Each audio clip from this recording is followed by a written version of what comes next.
예, 여호수아 24장 우리 1절로 5절까지 합독을 해보겠습니다.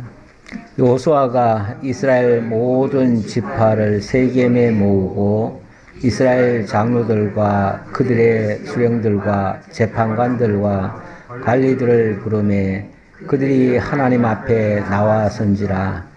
여호수아가 모든 백성에게 이르되 이스라엘의 하나님 여호와께서 이같이 말씀하시기를 옛적에 너희의 조상들 곧 아브라함의 아버지 나홀의 아버지 데라가 강 저쪽에 거주하여 다른 신들을 섬겼으나 내가 너희의 조상 아브라함을 강 저쪽에서 이끌어내어 가나안 온 땅에 두루 행하게 하고 그의 씨를 번성하게 하려고 그에게 이삭을 주었으며 이삭에게는 야곱과 에서를 주었고 에서에게는 세일산을 소유로 주었으나 야곱과 그의 자손들은 애굽으로 내려갔으므로 내가 모세와 아론을 보내었고 또 애굽에 재앙을 내렸나니 곧 내가 그들 가운데 행한 것과 같고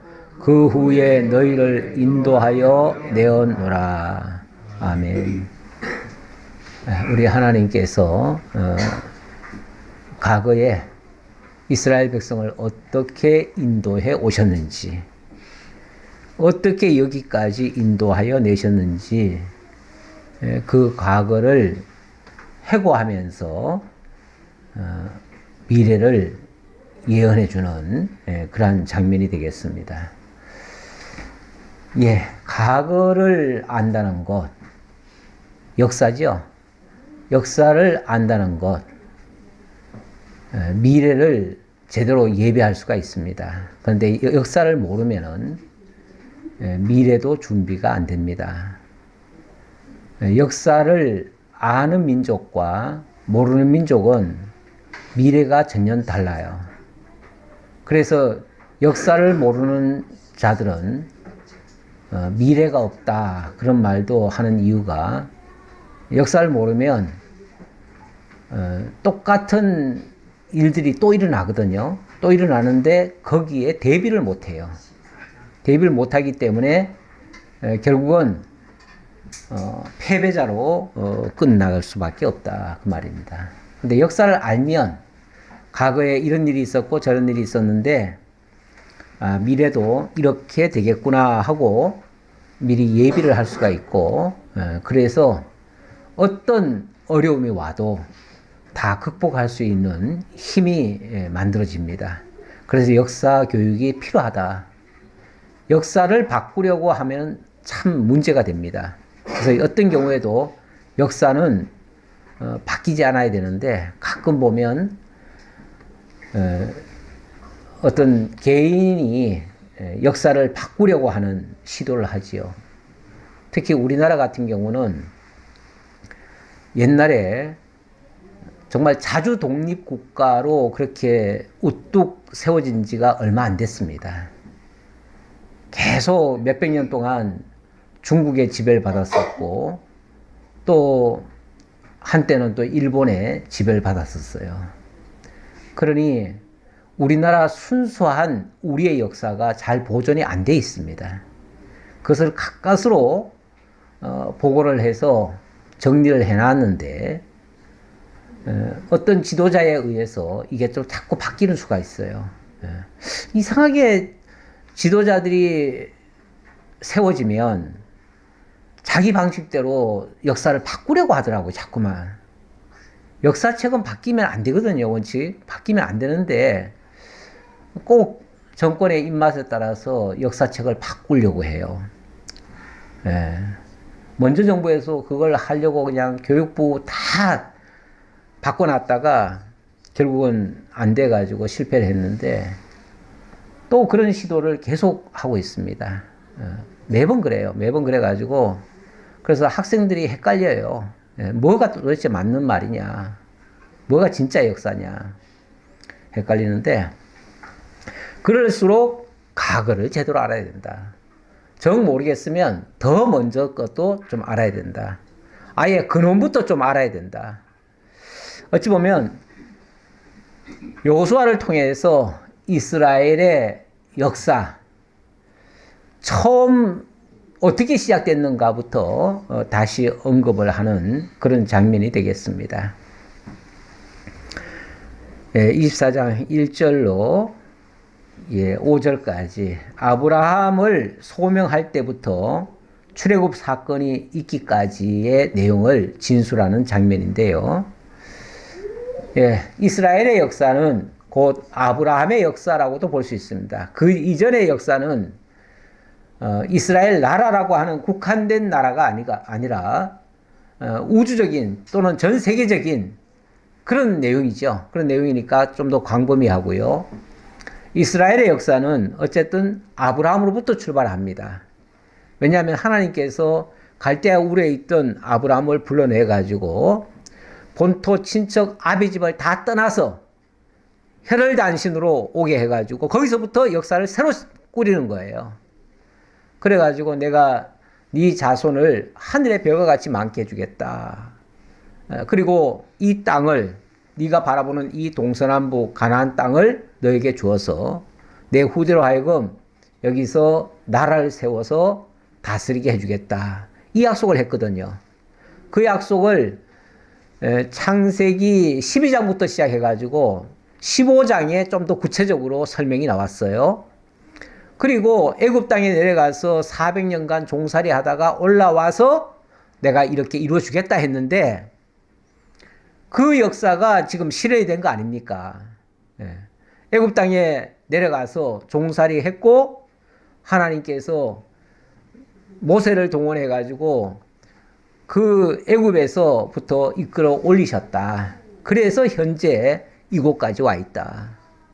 그러니 자, 지금까지 이렇게 인도하신 하나님이 앞으로는 여기에서 나라를 세워서 다스리게 해줄 거다. 그러니까 과거를 설명하면서 미래를 내다보게 하는 거죠. 그런 이야기예요. 다시 한번 좀 보지요. 여호수아가 이스라엘 모든 지파를 세겜에 모으고 이스라엘 장로들과 그들의 수령들과 재판장들과 관리들을 부르매 그들이 여호와 앞에 나와 선지라. 아무래도 이들이 지도자이기 때문에 지도자들이 제대로 알고 있어야죠. 지도자들은 역사관, 그 철학이 분명해야 됩니다. 그들에게서 이런 역사관이 없으면은 미래를 기대할 수가 없어요. 그래서 그들 앞에 여호수아가 교육을 시키는 겁니다. 여호수아가 모든 백성에게 이르되 이스라엘의 하나님 여호와께서 이같이 말씀하시기를, 모든 백성들 앞에서 그렇게 한다 그러는데 지도자들을 앞에 놓고 모든 백성들이 함께 듣도록 만드는 거죠. 그렇게 해서 교육을 한꺼번에 다 시키는 모습이라고도 볼 수 있겠습니다. 옛적에 너희의 조상들 곧 아브라함의 아버지 나홀의 아버지 테라가 강 저쪽에 거주하여 다른 신들을 섬겼으나 이건 과거의 이야기입니다. 하나님이 약속하기 그 이전 상태는 그런 상태였다. 강 저쪽.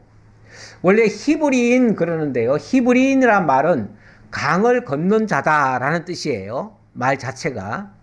유브라데 강을 건넜잖아요. 그리고 유브라데 강을 건너서 나중에는 애국까지 내려갔는데 이번에는 홍해를 건너게 하죠. 홍해를 건너고 다시 요단강을 건너게 하죠. 이렇게 해서 이런 강을 한번 건넜다는 말의 의미는 옛사람은 죽고 새사람으로 거듭났다 하는 그런 의미이기도 해요. 그래서 완전히 이전과는 다른 사람들, 특히 유브라데 강을 건넌 사람은 두 번 다시는 유브라데로 가면 안 된다. 이런 어떤 원칙이 세워져 있습니다. 애굽도 마찬가지예요. 너희가 홍해를 건넜다고 하는 것은 두 번 다시 돌아가지 말라는 뜻이다. 그런 의미예요. 그런데 절대 그렇게 하면 안 되는데 또 그렇게 하는 자들이 있지요. 항상 있어요. 하나님의 말씀이 선포됐다고 해가지고 그대로 다 깨닫고 그대로 순종하는 일은 적습니다. 내가 너희의 조상 아브라함을 강 저쪽에서 이끌어내어 가나안 온 땅에 두루 행하게 하고 그의 씨를 번성하게 하려고 그에게 이삭을 주었으며 이삭에게는 야곱과 에서를 주었고 에서에게는 세일산을 소유로 주었으나 야곱과 그의 자손들은 애굽으로 내려갔으므로 그 과정 이야기를 쭉 하는데 애굽으로 안 내려가면 더 좋았겠지만 그러나 애굽으로 내려갔다. 근데 그것도 뭐 하나님의 섭리 가운데 내려간 거죠. 그래서 내가 모세와 아론을 보내었고 또 애굽에 재앙을 내렸나니 곧 내가 그들 가운데 행한 것과 같고 그 후에 너희를 인도하여 내었노라. 하나님이 창세기 15장 중간에 보면 이스라엘 백성들이 애굽으로 내려갈 것이 설명되어 있고 내려간 다음에는 그들을 하나님께서 징치하겠다 그랬어요.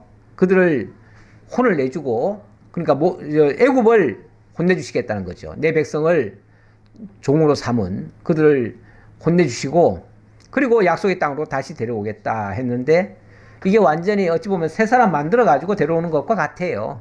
그렇게 해서 다시 데려오고 이렇게 할 거라고 했는데 실제로 그렇게 됐다 그 말이죠. 뭐 그렇게 해서 하나님은 약속대로 번성케 하시고 약속대로 땅을 정복케 하셨고 그리고 이제 약속대로 이곳에서 나라를 세워줄 것이다.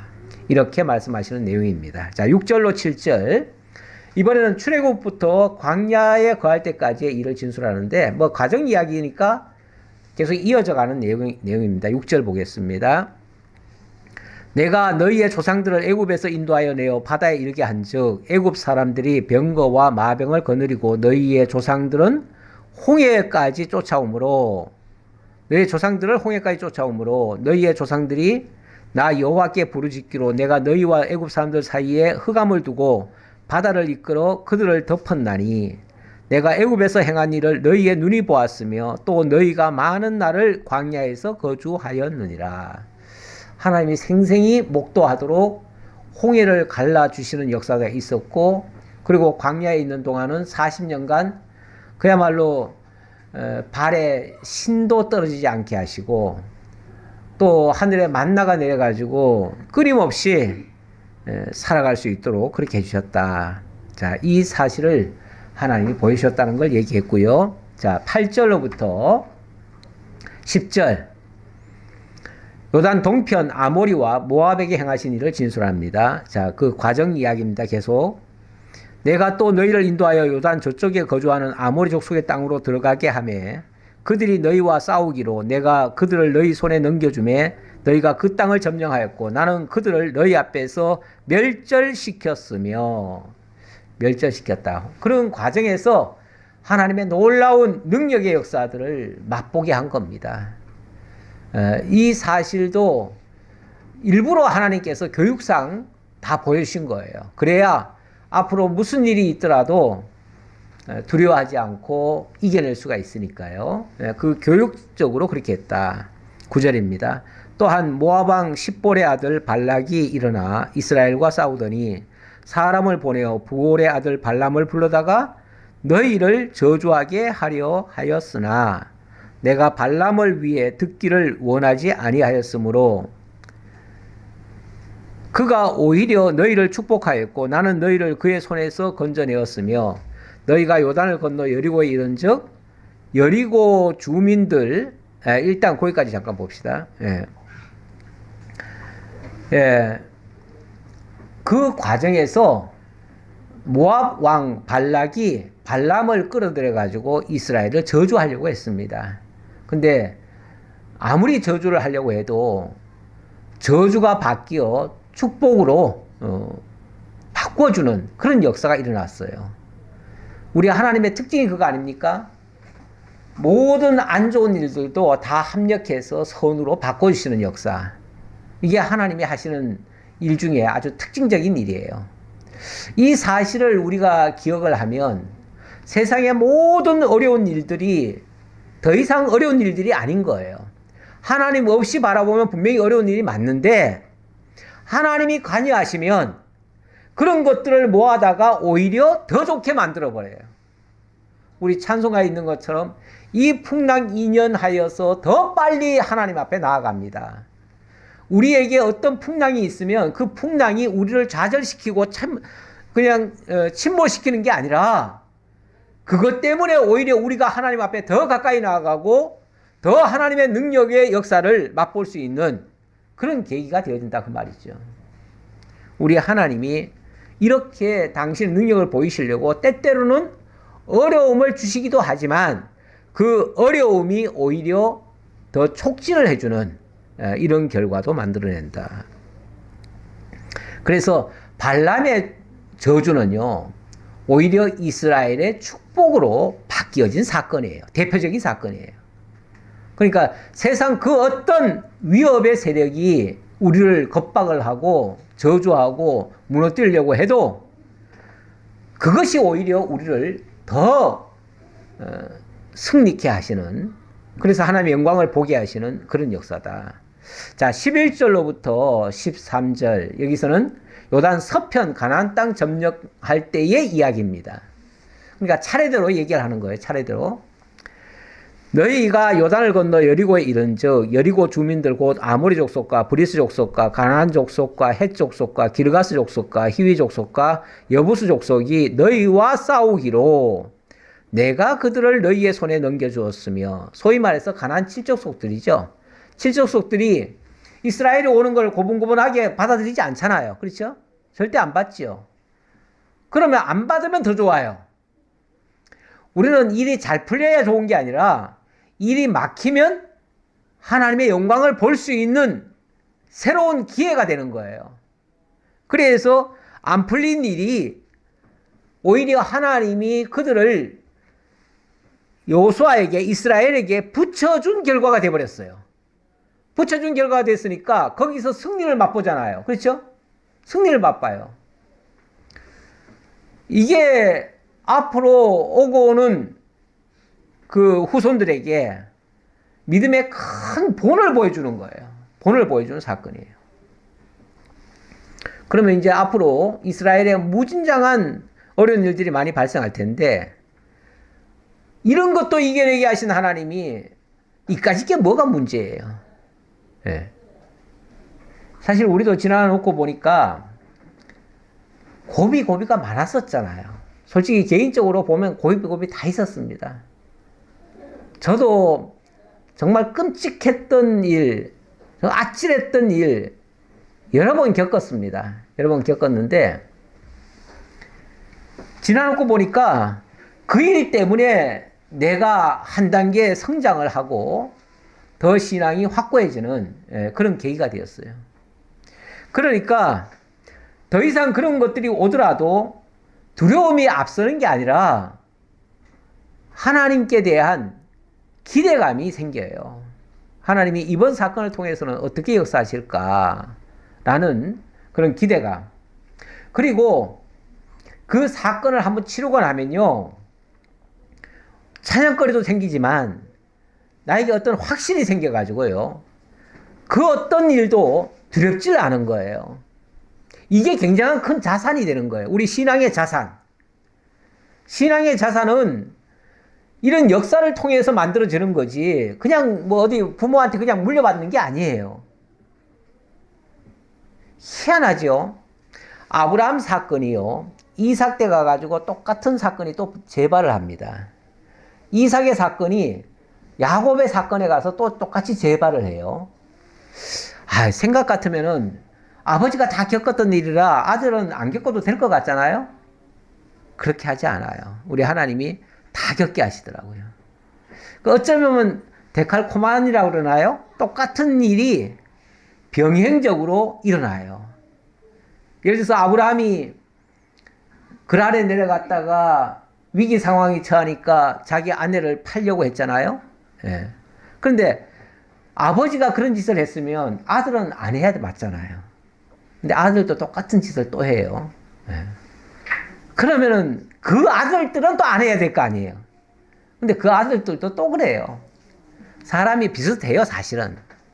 비슷해요. 비슷한데 역사에서 교훈을 얻지 못하면 똑같이 반복을 해요. 그러니까 교육이 그만큼 중요하고, 그리고 어차피 한 번씩은 또 다 겪어야 돼요, 본인들이. 본인들이 안 겪으면 자기 게 아니에요. 남의 경험은 이야기를 들어도 그 사람 이야기지 내 이야기는 아니에요. 내 역사는 하나님이 나를 통해서 써가시는 거예요. 그러니까 우리도 어찌 보면 다 하나님 배우기 위해서라도 한 번씩 다 겪는다 이렇게 보시고요. 자, 그 다음 12절. 내가 왕벌을 너희 앞에 보내어 그 아모리 족속의 두 왕을 너희 앞에서 쫓아내게 하였나니 너희의 칼이나 너희의 활로서 이같이 한 것이 아니며. 하나님이 이스라엘 백성들 앞서서 왕벌을 보내셨다네요. 우리 하나님이 일하실 때 보면 일단은 명령을 하십니다. 그래서 순종을 요구하셔요. 근데 사실 순종한다고 잘 되지는 않아요. 때로는 실패를 맛볼 수도 있어요. 그런데 하나님이 앞서가시며 왕벌을 보내가지고 다 무릎 꿇려놓고 하게 하신대요. 그러니까 내 순수한 힘으로는 극복하기가 힘들어요. 솔직히. 극복하기 힘들어요. 이스라엘 입장을 좀 생각해 보면 이스라엘 백성들 애굽에서 나와가지고 뭐가 있습니까? 아무런 자원이 없잖아요. 무기도 없고요. 그런데 앞에 적들은 굉장히 강하잖아요. 오죽하면은 철병거가 있으므로 뭘 못했다 이런 소리 자꾸 나와요. 그렇죠? 그들은 모든 것이 다 갖춰져 있다 그 말이에요. 적들은 다 갖춰져 있어요. 근데 이스라엘이 뭘 할 수가 있어요? 근데 하나님은 명령이 떨어졌어요. 어떻게 해요? 그거 보면은 겁이 나서 못 가요. 그런데 하나님이 어떻게 하시냐면 왕벌을 보내가지고 기선을 제압을 해버려요. 꺾어 놔버려요. 굉장히 두려운 마음으로 야 이게 과연 가능할까?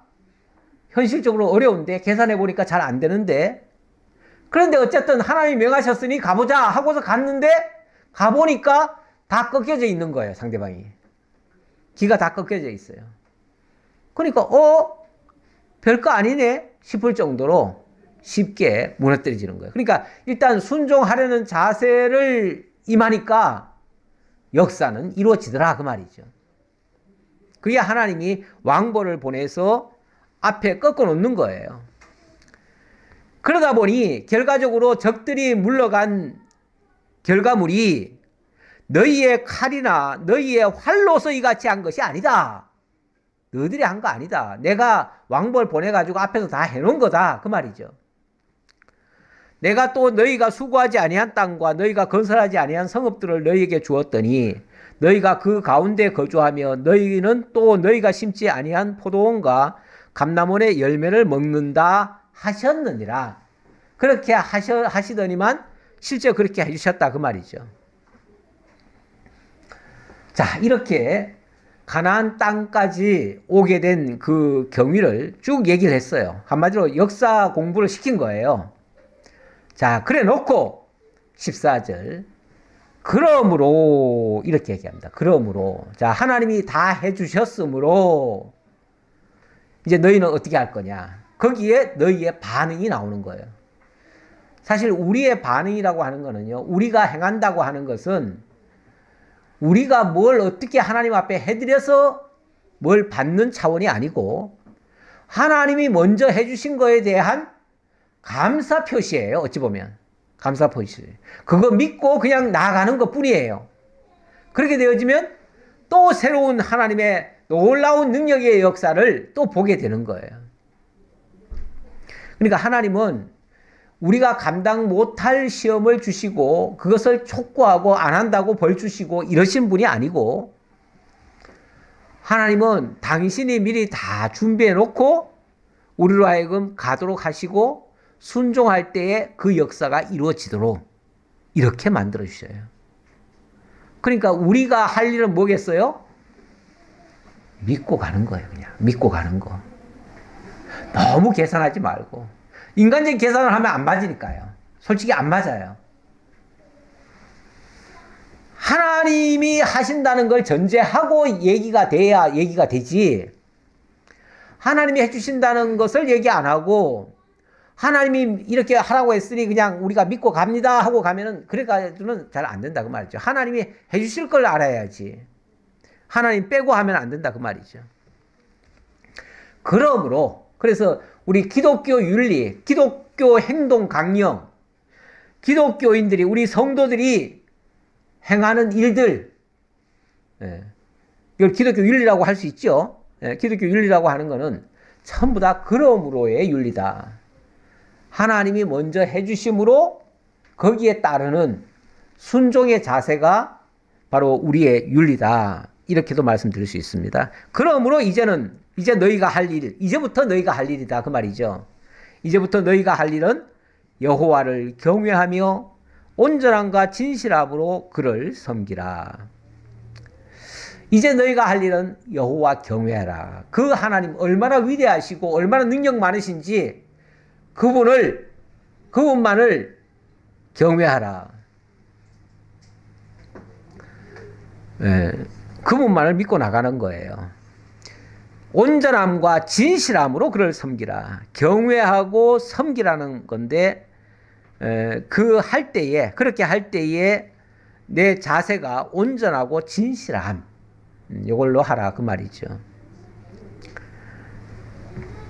그리고 너희의 조상들이 강 저쪽과 애굽에서 섬기던 신들을 치워버리고 여호와만 섬기라. 여호와만, 만자가 오직이에요. 오직. 다른 거 없이 오직 여호와만 섬기라. 세상은 이렇게 둘러보면요, 저것도 믿어야 될 것 같고 또 저것도 믿어야 될 것 같고, 왜냐하면 하나만 믿어가지고는 안 될 것 같아요. 복수로 좀 믿어둬야 이쪽이 안 될 때는 저쪽에서 좀 도움받고. 제가 청년 시절에 그런 생각을 했었는데 그때는 하나님을 잘 모르니까 세상을 보니까 오만 신들이 많아요. 근데 솔직히 어느 신이 진짜 백이 신인지 잘 모르겠어요. 내가 생각하기는 하나님이 제일 맞기는 맞는 것 같은데 혹시 모르잖아요. 그래서 다른 신도 보험 들듯이 좀 믿어두면 만약에 이쪽에서 안 도와주면 저쪽 신이라도 봐줄 거 아니냐. 천국 못 가면 극락이라도 가야지. 뭐 그래가지고 이쪽 안 되면 저쪽이라도 좀 도움을 받아야 되지 않겠느냐. 청년 시절까지는 아니고 그 전 얘기 같아요. 학생 시절인 것 같아요. 그때 제가 그런 생각을 한 적이 있습니다. 잠깐 한 적이 있어요. 그래가지고 제가 여기저기 신들을 다 한번 찾아봤어요. 많은 신들을 찾아보고, 실제로 어느 잡지책에선가 제가 봤는데 집안에 여러 신들을 다 모셔놓고 그러니까 십자가도 당연히 있고 그 외에 오만 신들을 다 갖다 놓고 이 신도 위하고 저 신도 위하고 다 나를 돕는 신이다 생각하고 그렇게 믿는 사람이 있더라고요. 있어요. 없는 게 아니에요. 아마 저 같은 생각을 한 사람이 좀 있는 것 같아요. 그런데 우리 하나님이 제일 싫어하는 게 양다리 온갖 다리 다 갖다 걸어놓은 사람. 그게 하나님 보시기에는 제일 안 좋은 것 같아요. 그래서 제1계명에 나 외에 다른 신을 섬기지 말라. 이렇게 얘기를 하셨는데, 나 외란 말도 오직 여호와만 섬기라. 그 말과 같은 말이죠. 이게 어찌 보면 제1계명 같은 얘기인데요. 너희가 지나오면서 오만 것들을 다 봤지만은 그것들이 다 너희들 위하는 것 같지만 실제로는 너희들 위하는 게 아니다. 다 가짜다. 그러니 오직 여호와만 섬겨라. 이렇게 얘기를 했어요. 그러면서 동시에 또 이렇게도 얘기하네요. 만일 여호와를 섬기는 것이 너희에게 좋지 않게 보이거든 너희 조상들이 강 저쪽에서 섬기던 신들이든지 또는 너희가 거주하는 땅에 있는 아모리 족속의 신들이든지 너희가 섬길 자를 오늘 택하라. 오직 나와 내 집은 여호와를 섬기겠노라. 만약에 여호와 섬기는 게 옳지 않다고 생각한다면 너희들이 알아서 판단해서 결정할 수도 있다. 그렇죠. 신앙이라고 하는 건 어떤 면에서는 자유가 있잖아요. 예, 자유가 있으니까 너희들이 택하려면 택해라. 하지만 나는 그리고 우리 가족은 내 집은 나와 내 집은 오직 여호와만 섬기겠다. 이렇게 선언을 합니다. 이렇게 선언을 하면서 이제 백성들한테도 권면을 하는 거죠. 예, 너희들도 이 신 저 신 좋아 보이지만 실제로는 다 가짜야. 진짜가 아니야. 그리고 하나님이 결국은 그 모든 과정을 다 거쳐서 여기까지 오게 하지 않았느냐.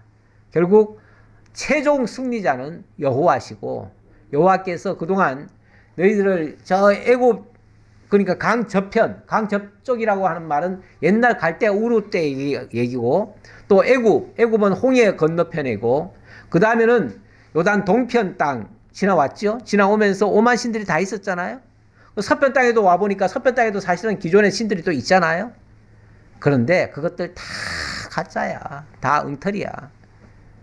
그러니 나와 내 집은 오직 여호와만 섬기겠다. 그러면서 너희도 결정해라. 그 말이죠. 확실하게 중심을 바로 잡아라. 그 말이죠. 그랬더니 백성이 대답하여 이르되 우리가 결단코 여호와를 버리고 다른 신들을 섬기기를 하지 아니하오리니 이는 우리 하나님 여호와께서 친히 우리와 우리 조상들을 애굽에서 인도하여 애굽 땅에 종되었던 집에서 올라오게 하시고 우리 목전에서 그 큰 이적들을 행하시고 우리가 행한 모든 길과 우리가 지나온 모든 백성들 중에서 우리를 보호하셨음이며 어쨌든 교육할 때만큼은 제대로 깨달은 것 같아요. 나중에 현실로 돌아와 보면 또 다를 수가 있더라도 어쨌든 배우기라도 제대로 배워야죠. 우리 성도님들도 교회에 오면 말씀이 잘 깨달아지고 잘 이해가 되는데 밖에 나가보면 현실 부딪혀 보면 또 그 얘기는 그 얘기고 그건 교회에서 하는 소리고 이렇게 나오죠. 예. 또 현실은 또 현실에 맞게 또 살아야지. 이렇게 또 생각해서 현실로 돌아가는 경우가 많습니다. 어쨌든 우리가 말씀 중심에서 벗어나지 않는 그래서 들은 말씀을 늘 기억하고 간직해서 삶에까지 그대로 이어지면 가장 좋겠습니다. 근데 이게 이제 쉽지는 않지요. 그게 어려운 거죠, 뭐. 그게 어려운 거예요. 그러면서 19절 여호수아가 백성에게 이르되 너희가 여호와를 능히 섬기지 못할 것은 그는 거룩하신 하나님이시요 질투하시는 하나님이시니 너희의 잘못과 죄들을 사하지 아니하실 것임이라.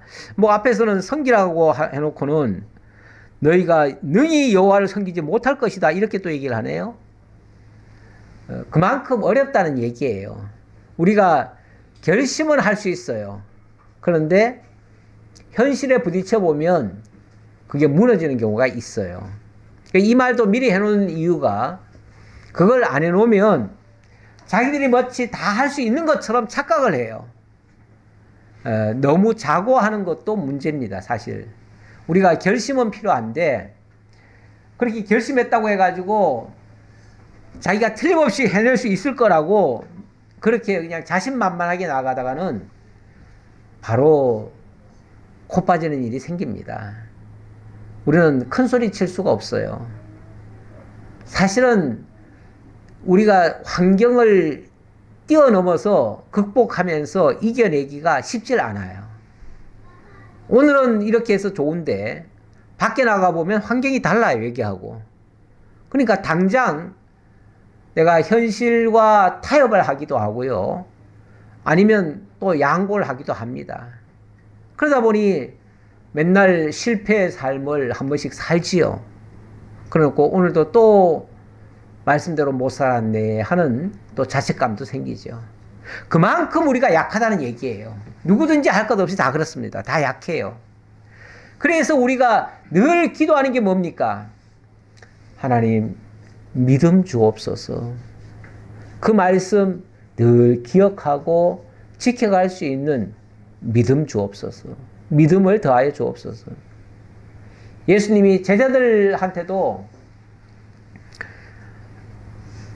이런 일 저런 일 왜 우리가 예수님은 하셨는데 우리는 못하니까 그랬더니 믿음이 없는 영혼이라 하시면서 믿음을 더하여 달라고 기도해 주시고 예수님이 제 아들을 위해서도 그렇게 기도해 줘요. 예. 너희들도 믿음이 떨어지지 않기를 기도하라 이런 말씀도 하시고요. 예. 늘 믿음을 갖고 믿음이라고 하는 게 하나님께 대한 신뢰 아닙니까? 그렇죠? 다시 말하면 하나님 살아계시고 하나님이 나와 함께 하시고 하나님이 내 편이 되셔서 모든 일을 이루어 주실 것이다 라고 믿는 믿음. 일단 하나님의 살아계심부터 확실히 믿고 가는 거죠. 이게 말로는 쉬운데 누구든지 결심은 잘하잖아요. 방금 제 아들 이 백성들도 얼마나 큰 결심을 했습니까?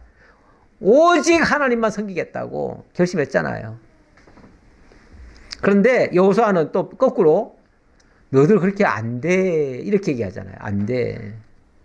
너희가 능히 섬기지 못할 것은 그분은 너무 거룩하신 분이야. 그러니까 그 거룩함에 우리가 도달해야 사실은 섬긴다고 말할 수도 있을 텐데 우리가 그렇게 거룩함에 도달하기가 쉽지 않으니까 그런 거예요. 그리고 하나님은 질투하시는 하나님이래요. 질투하시는 하나님이기 때문에 우리의 잘못과 죄들을 사하지 아니하실 것입니다. 그 행한 대로는 어쨌든 그 온전히 못할 것이다 그런 얘기예요. 그러면서 만일 너희가 여호와를 버리고 이방 신들을 섬기면 너희에게 복을 내리신 후에라도 돌이켜 너희에게 재앙을 내리시고 너희를 멸하시리라 하니 이건 일종의 경고죠. 경고. 너희가 하나님을 버리고 이방 신들을 섬긴다면 지난번 저희 특강에서 제가 그 얘기를 했지만 우리가 현실적으로 모든 것을 다 이뤄내기란 힘듭니다. 솔직히 힘들어요. 그런데 일단은 방향은 잡고 가셔야 돼요. 방향은 올바른 방향을 잡고 좀 부족하더라도 좀 못 가더라도 좀 더디면 더딘 대로 어쨌든 그쪽 방향으로 가다 보면 목적지에 도달할 수 있어요. 근데 힘들다 하고 포기하든지 주저앉아 버리면 그 방향으로 못 가요. 그러니까 제일 중요한 것은 우리의 방향을 일단 설정하고 계속 가려고 하는 그 시도는 해야 된다. 그 얘기고요. 백성이 여호수아에게 말하되 아니니이다. 너희가 못 섬길 거다. 그러니까 아닙니다. 우리가 여호와를 섬기겠나이다 하는지라. 좋아요. 뭐 이런 결심 좋아요. 아이들도 뭐 좀 하라고 그러니까 못할 것 같은데 이놈이 나 다 할 수 있어요. 그래 잘했다. 계속 해봐라. 격려하는 거죠. 뭐 격려. 근데 분명히 감당하기는 쉽지는 않을 거예요. 그러나 일단 그렇게 하라고 하면 칭찬하고 그렇게 하도록 독려해주고 격려하는 것이 순서겠죠. 22절 여호수아가 백성에 이르되 너희가 여호와를 택하고 그를 섬기리라 하였으니 스스로 증인이 되었느니라. 뭐 남이 강제로 시켜가지고 하는 게 아니에요. 원래 종교라고 하는 거는 강압적으로 하는 건 아니잖아요. 원래가 이슬람이나 이런 데는 뭐 그냥 강압적으로 한다고 그래요. 안 하면은 뭐 굉장한 불이익을 주고 거의 뭐 못 살도록 만들죠. 쉽게 말하면은 믿을래 아니면 죽을래. 그렇죠? 코란 한 손에는 코란 한 손에는 칼이라고 그러잖아요. 그래가지고 이거 믿을래 아니면 죽을래 둘 중에 하나만 골라라 그러죠. 그럼 죽지 않기 위해서라도 믿는다고 해야죠. 그래서 강제 개종이 일어나요. 원래 이슬람교는 다 그랬습니다. 그런데 우리 기독교는 그렇지 않아요. 그렇지는 않고 어찌 보면 본인에게 결정을 하도록 하지요. 지금 여호수아도 어찌 보면 뭐 결과적으로는 다 이제 지키겠다고 하지만은 어쨌든 본인들이 결심하게 만들지요. 그렇죠? 여호수아가 이르되 그러면 이제 너희 중에 있는 이방신들을 치워버리고 너희의 마음을 이스라엘의 하나님 여호와께로 향하라 하니 보세요. 이렇게 금방 지키겠다고 했지만 그들 속에 지금 뭐가 있다는 얘기예요? 우상이 가득하다 얘기예요.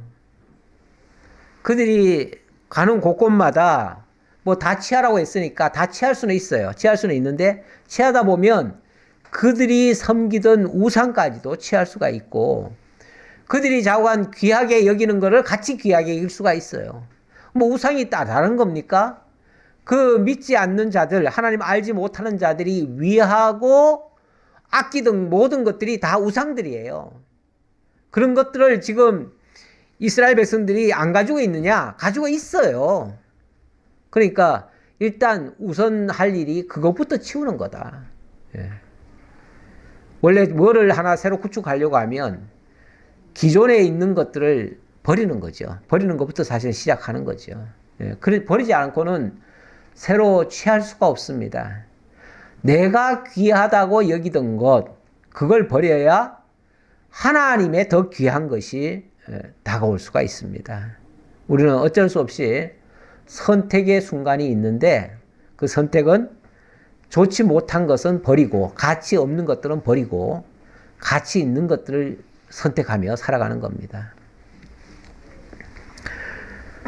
백성이 여호수아에게 말하되 우리 하나님 여호와를 우리가 섬기고 그의 목소리를 우리가 청종하리이다 하는지라. 그렇죠. 여호와의 목소리에 귀를 기울이면 하나님을 섬길 수 있죠. 그런데 우리 말라기쯤에 와서 보면 이스라엘 백성들이 하나님 말씀 듣기를 귀찮아했대요. 제사 드리는 것도 뭐 이렇게 복잡하고 번패스럽냐 이런 말을 했어요. 그렇죠. 사실 제대로 뭘 하려고 하면은 힘든 거 많아요. 솔직히. 그렇죠. 걸리는 것도 많고 뭐 그렇게 이것도 하고 저것도 하고 그냥 다 편하기만을 원해서 신앙생활 하려는 사람들도 있거든요. 아, 예수 믿으면 복 받고 예수 믿으면 편안하고 예수 믿으면 모든 게 만사형통하고 그래서 우리가 예수 믿는 경우도 있잖아요. 그런데 막상 예수를 믿어보니까 뭐 복잡한 일이 많이 생기고 뭐 교회에서 뭐 하는 일도 많고 뭐 이래저래 힘들다 이런 생각을 하기도 쉬워요. 예. 예. 그러다 보니 그런 복잡한 것을 우리가 다 내려놓고 하나님 말씀에 귀를 기울이는 거 이게 하나님 섬기는 일의 첫 번째 조건일 수도 있습니다. 일단 귀를 기울이는 거, 하나님 말씀에 귀를 기울이는 거 그게 제일 급선무다. 그날에 여호수아가 세겜에서 백성과 더불어 언약을 맺고 그들을 위하여 율례와 법도를 제정하였더라. 사실 뭐 율법은 이미 있었죠? 있었는데 구체적으로 어떻게 지켜갈 것인가는 제대로 아직 정립이 덜 됐다고 볼 수 있는데 그것을 다시 한번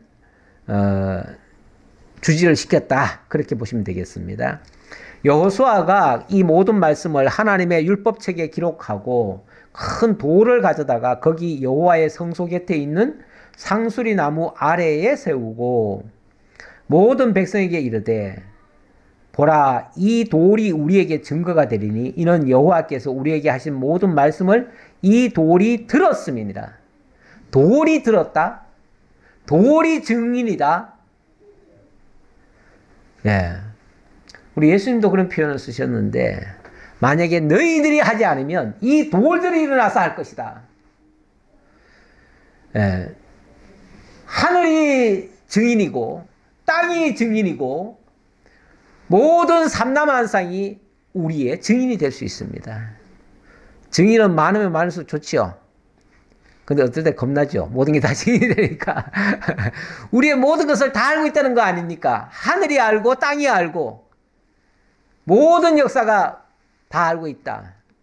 때로는 무섭지요. 우리 하나님은 모든 것을 동원해 가지고 우리를 살펴주시기도 하고 또 반대로 말하면 모든 것을 동원해서 우리를 지켜주실 수도 있고 다 할 수 있어요. 저 돌들이 먼지들이 무생물이고 아무것도 못할 것 같지만 우리 하나님의 능력이 돌들 가지고도 다 하실 수 있어요. 너희들이 버린 이 돌이 성전의 모퉁이 돌이 되고 너희도 그 돌에 연합하여 하나님의 성전으로 지어져 간다. 이렇게 얘기를 해요. 그때에 버려진 돌은 예수 그리스도를 가리키고 그때에 길거리에 널브러져 있던 돌들은 바로 우리들을 가리키는 거예요.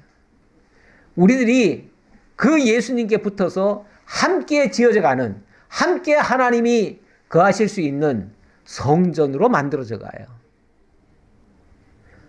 돌들 보잘것없다고 무시할 일이 아닙니다. 그것들이 우리의 증인이 되줘요. 하나님 앞에 이 다음에 가면 하나님이 돌들이 다 증언을 할 거예요. 이 말은 명심하라 그 말이죠. 너희들이 한 말이 이 돌들에도 새겨져 있어. 나중에 딴소리 하지 마. 그 얘기죠. 예. 뭐 딴소리 하면 안 됩니다. 예. 이 강대상이 다 증인이에요. 모든 것이 다 우리 증인이에요. 다 증인. 그러니까 그 어느 것도 우리가 무시할 일이 아니다. 그런즉 너희가 너희의 하나님을 부인하지 못하도록 이 돌들이 증거가 되리라 하고 백성을 보내어 각기 기업으로 돌아가게 하였더라.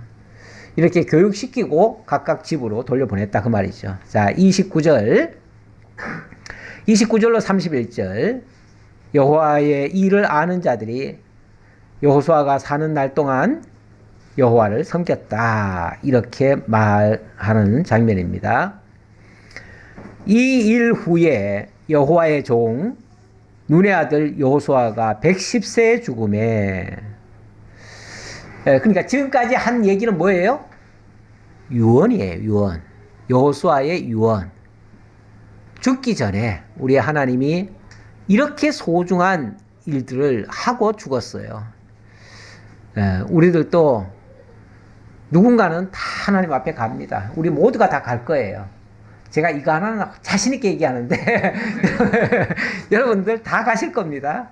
다 가시는 거 너무 애석해 하지는 마시고 그거 가지고 너무 고민하지 마시고 하나님 부르시면 가는데 가기 전에 우리 할 일은 좀 하고 갑시다.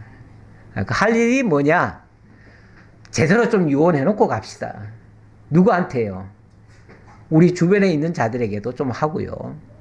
어쨌든 주변에 있는 모든 사람들이 하나님께로 바로 돌아설 수 있도록 그런 것을, 그게 우리 과업이에요. 우리 남은 여생의 과업이 그런 일들이다 그 말이죠. 여호수아가 지금 그 일을 했어요. 그리고 110세에 죽었어요. 110세면은 지금으로 말하면 굉장히 많은 나이지만 이 당시로는 그렇게 많은 나이는 아니었어요. 모세가 120세에 죽었나요? 아론인가요? 맞죠?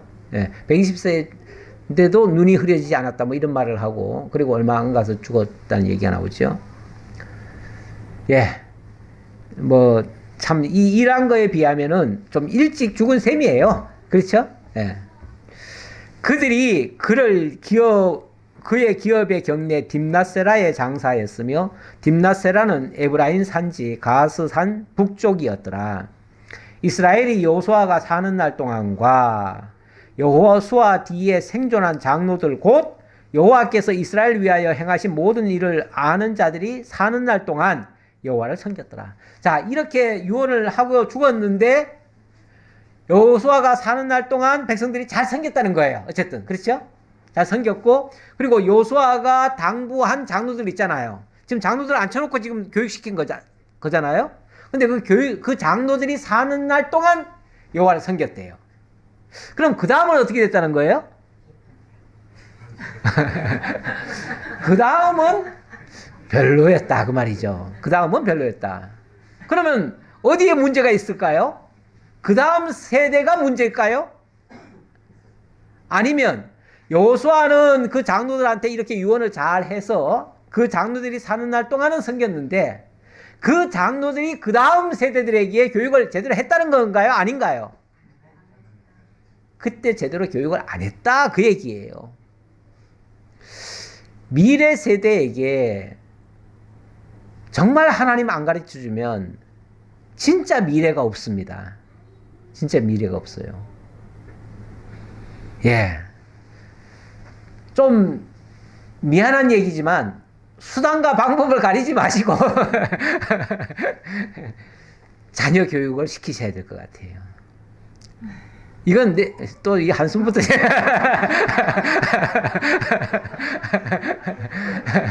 한숨부터 쉬지 마시고 좀 크게 결심을 하시고 이건 정말 참 이건 안 하면 안 된다.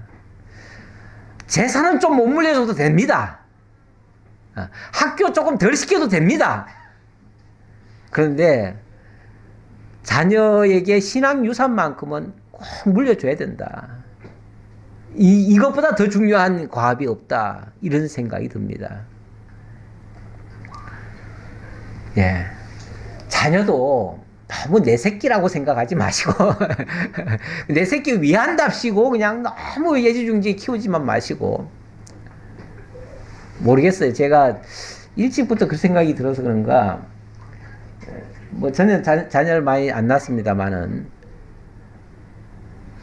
그냥 내 새끼다라는 생각보다, 자식을 낳고 나서 내 새끼다라는 생각보다 하나님이 내게 기업을 주셨다.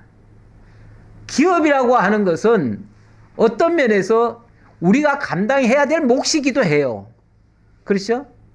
하나님이 내게 기업을 맡겨주신 거예요. 그거를 내가 정말 하나님 앞에 바로 설 수 있도록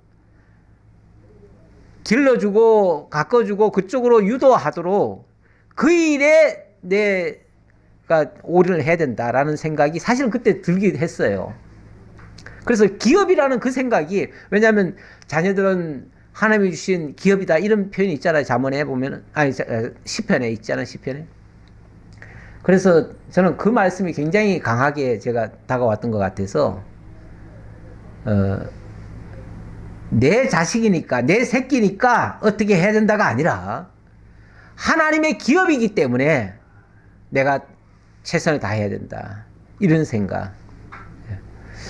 그게 제가 조금 강했던 것 같습니다. 그런데 성경적으로 보면 자녀는 정말 하나님이 주신 기업이에요.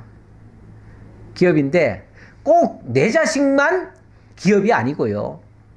내 주변에 있는 사람들도 사실은 나의 기업이 될 수 있어요.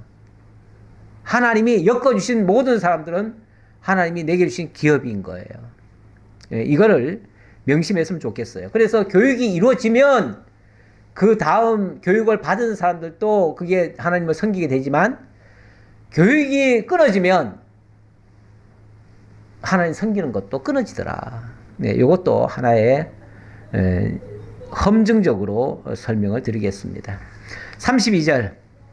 자, 32절로 33절. 애굽에서 가져온 요셉의 뼈를 장사 지내는 장면입니다. 또 이스라엘 자손이 애굽에서 가져온 요셉의 뼈를 세겜에 장사하였으니 이곳은 야곱이 100크시타를 주고 세겜의 아버지 하몰의 자손들에게서 산 밭이라. 그것이 요셉 자손의 기업이 되었더라. 이거 언제 얘기입니까? 요셉이 언제 죽었죠? 애굽에서 죽었는데 애굽에 내려가서 처음에 한 30년간 애굽으로부터 굉장한 복을 많이 받았잖아요. 복이라기보다도 많은 은혜를 입었지요. 입었어요. 그때에 요셉이 죽은 겁니다. 근데 죽을 때에 유언을 했지요. 무슨 유언을 했습니까? 사실은 요셉은 이미 애굽 사람이 되어버렸어요. 이름도 사브나 바네아로 이름도 바꿨어요. 애굽 사람이에요. 오죽하면은 야곱이 그런 얘기를 하지요. 너는 이미 애굽 사람 다 됐으니 내가 너를 내 자손이라고 얘기 못한다. 하지만 네 아들, 네가 낳은 두 아들은 내 것이 될 것이다. 내 자식이 될 것이다. 그래가지고 너 대신 네 두 아들을 내 아들로 삼겠다 해가지고 에브라임과 베냐민을 축복한 거 아닙니까? 베냐민과 므낫세 축복을 한 거 아닙니까? 그렇게 했는데 그때 요셉이 죽으면서 그 얘기를 합니다. 유언을 남깁니다. 너희들 앞으로 하나님이 때가 되면 반드시 우리를 약속의 땅 가나안으로 돌려보낼 것이다. 나는 애굽 사람이기 때문에 여기 묻혀 있을 수밖에 없지만 너희들이 하나님이 만약에 그 돌려보내면은 그때는 내 해골을 가지고 올라가라. 이렇게 얘기를 해요. 그래서 해골을 가지고 미이라를 만들어서 보관을 하는 거예요. 보관했다가 400년이 지난 다음에 이스라엘 백성들이 모세가 이제 홍해에서 건너오잖아요. 애굽에서 이제 홍해를 건너잖아요. 건널 때 해골을 메고 오는 거예요. 해골을 메고. 그때 그걸 메고 와요. 그걸 메고 와서 그걸 또 40년간 또 광야에서 끌고 다녀요. 끌고 다니다가 이제 약속의 땅 가나안에 딱 오니까 그제서야 땅 속에 들어가는 거예요. 그 사실 무덤간이 그 뭐 뼈 조각 그거 뭐 대단한 거라고. 그걸 가지고 400년 동안 미라로 만들어 놨다가 또 광야 40년을 끌고 다니다가 드디어 그 땅에다가 내려다 놓는 거예요. 그렇게 가고 싶으면, 그냥 가고 싶으면, 그냥 자기가 종인데, 아, 내 해골은 저기 그냥 거기 묻어주세요 하면 될 거 아니에요. 그러면 쉽게 갈 수 있잖아요. 원래 그 아버지 야곱이 죽었을 때는 가지고 데려갔잖아요. 갔기 때문에 자기도 그렇게 하면 돼요. 근데 그렇게 안 하고, 우리 민족이 올라갈 것이다. 그러니 그때 나도 같이 간다. 그때 내 해골을 거기다가 묻어달라. 이렇게 예언을 했는데 그대로 지금 역사가 이루어지는 거예요. 400년이 지나도 500년이 지나도 하나님의 역사는 변함없이 이루어지고 또 그것이 이스라엘 민족이 반드시 가나안 땅에 들어간다고 하는 확실한 증표인 거예요. 증표. 아론의 아들 엘르아살도 죽음에 그들이 그의 아들 비느하스가 에브라임 산지에서 받은 산에 장사하였더라. 이거는 이제 아론의 아들 제사장 엘르아살도 죽어서 같이 장사되었다. 이렇게 해서 한 시대는 갔습니다. 그리고 그 다음 시대로 넘어가는데 그게 이제 사사기 시대입니다. 사사기 시대는 초기에는 장로들이 살아있을 동안은 비교적 괜찮았습니다. 근데 그 이후에는 자기 소견에 옳은 대로 행하는 그런 모습이 계속 이어지는데 어쨌든 오늘 말씀에는 교육이 필요하다. 유언도 교육 중에 하나다.